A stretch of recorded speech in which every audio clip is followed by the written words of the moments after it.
Hello Realtors, Byron King. It's May 1st. Welcome to the 287th version of the weekly update. Nick Gramitis is traveling. Mike Christ is on the board. I'm Byron King, your general counsel. I work with the other attorneys, Nick and Austin and Tara. You can contact us. We do the legal hotline at 803-772-5206. And you can email us. It's our first name at SC Realtors.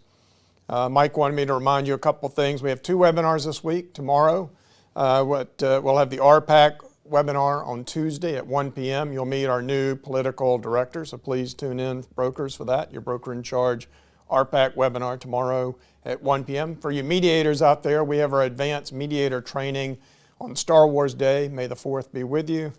And don't forget to pick up your homeownership, the American Dream license plate at your local Department of Motor Vehicles. This helps support housing and provides grants to Habitat for Humanity. Like I said, Byron King, General Counsel. And we talked about the hotline, how you can get in touch with us. You have legal questions on this information or other information. On forms, we'll be talking about how you get paid today. We'll talk about some of those forms.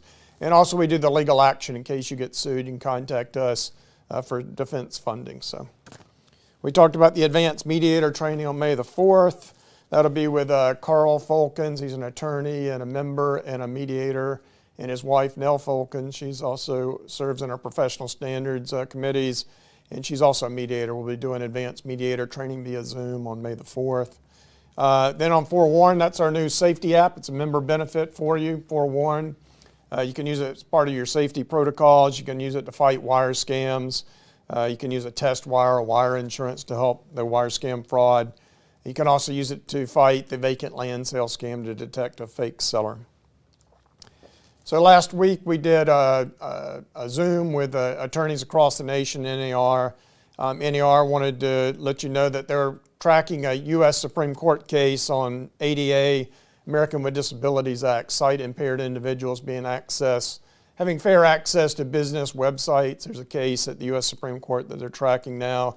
Contact us if you have any questions about if your website is WCAG 2.0 compliant website, access for sight impaired ADA. They also talked about the class action lawsuits.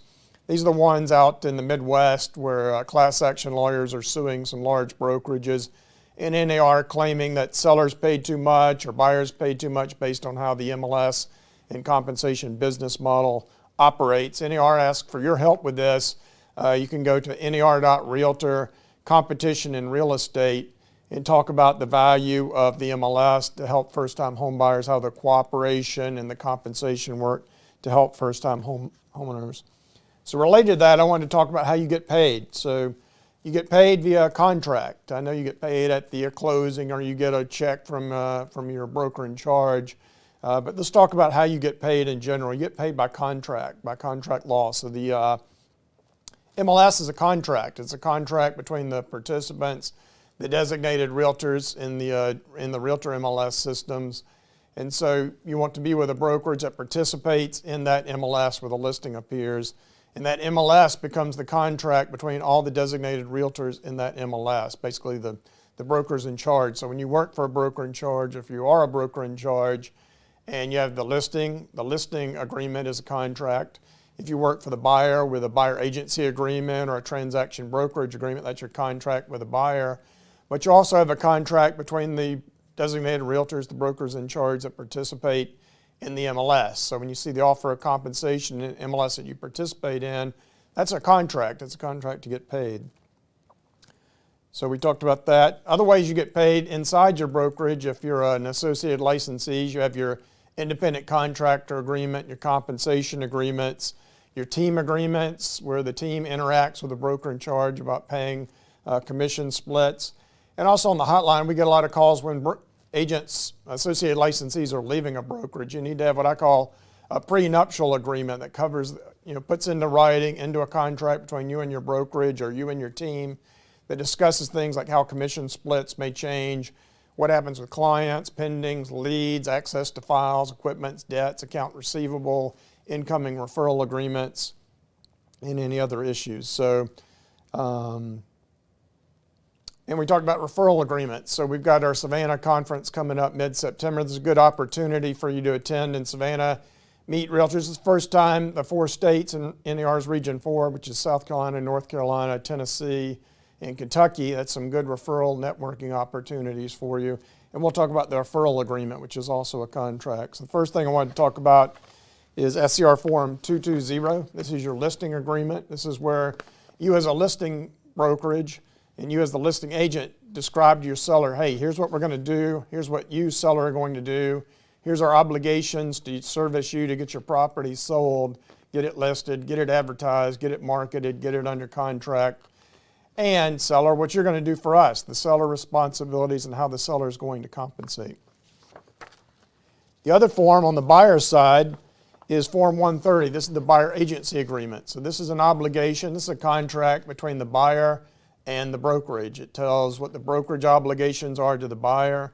It tells what the buyer's obligations are to the brokerage. It states how much is going to be paid in that transaction. The other agreements that can come up if you're going outside your MLS. So say you're here in Columbia and you typically work the Columbia MLS, the CMLS, and you've got a buyer that wants to go down and look at properties in Myrtle Beach. So a couple of things to keep in mind. The NAR Code of Ethics and Arbitration Manual requires you to be competent, put things in writing to disclose your duties and how you get paid. So a couple things you could do. If you don't feel competent representing somebody outside the Midlands area, for example, because your expertise in this area, you could refer them. You could use Form 600, which is a referral agreement where your brokerage gets paid for referring a client to another brokerage in a different part of the state. And if you are competent, say you used to work down in the coast and you have a good understanding of how the coastal market operates, when you go down there, if your brokerage is not a participant in that MLS, your brokerage could either A, become a participant, or B, you could get the compensation agreement, Form 120, signed by the listing brokerage prior to showing the property, prior to submitting the offer. And so this compensation agreement 120 replaces the MLS agreement because your brokerage does not participate in that MLS. So a couple things. I was in Western Upstate last week, and Diana Brothers, a well-respected instructor, said that she has a class now to help buyer agents explain the buyer agency agreement, how to overcome objections with the buyer agency. And I was also talking to Beaufort Jasper Realtors. I have Diana Brothers coming now for some training. And so this might be a good course to bring into your area with Diana Brothers, explain buyer agency agreement, how buyer agents get paid, what they do for the buyer, what the value of the buyer agent is for the buyer, how to overcome any objections. So some things that have come up on the hotline, the buyer agency agreement, this is Form 130 where you talk about, hey buyer, here's what I'm going to do for you. Here's your duties back to the brokerage as the buyer, and here's how much I'm going to get paid. So we talked about you can get paid. You can look at when your buyer says, hey, I want to look at a property in this area. They give you a geographic area. They give you a price range. They tell you how many bedrooms, how many baths, what kind of exterior. Do they want to be in a neighborhood? Do they want to be out in a rural area? Do they want to be on a lake? Do they want to be on the beach? When you search MLS for these properties, you can evaluate these properties with your buyer client to discuss, what the property is per the MLS listing sheet, what kind of qualities it has, where it's located, the price range, and also the co-op compensation. And then your buyer can direct you which properties they want to look at. And then you can either adjust the buyer agency agreement, SCR 130, so that the compensation matches the co-op, or you could use SCR 310, which is the contract where the seller can pay some of the buyer's transaction costs. Or you could even, as we discussed, use Form 120, the compensation agreement submitted prior to your offer, to increase the co-op compensation in the MLS, perhaps to match your exclusive agency, buyer agency agreement, Form 130. So in summary, call the hotline if you have any questions about how you get paid. We get a lot of calls on compensation, especially when agents are working outside their, quote unquote market area, where they may be in an MLS area where their brokerage is not an MLS participant. They may be dealing with a for sale by owner where you want to use this Form 120 compensation agreement to get the for sale by owner seller to compensate you, or if you're in an MLS area that your brokerage is not a designated realtor participant, you can use this Form 120 prior to submitting your offers to get the compensation that you need in a contract form. So you get paid by contracts. Contracts can be the MLS, can be your buyer agency agreement, can be your listing agreement, can be your referral agreement, and can be your compensation SCR 120. So if you have any questions, please contact the legal hotline 803-772-5206. You can email me, byron@screaltors.org. Thanks for tuning in. The RPAC webinar will be tomorrow. Thanks for Mike on the board as usual. And thanks for tuning in. We'll see you next time.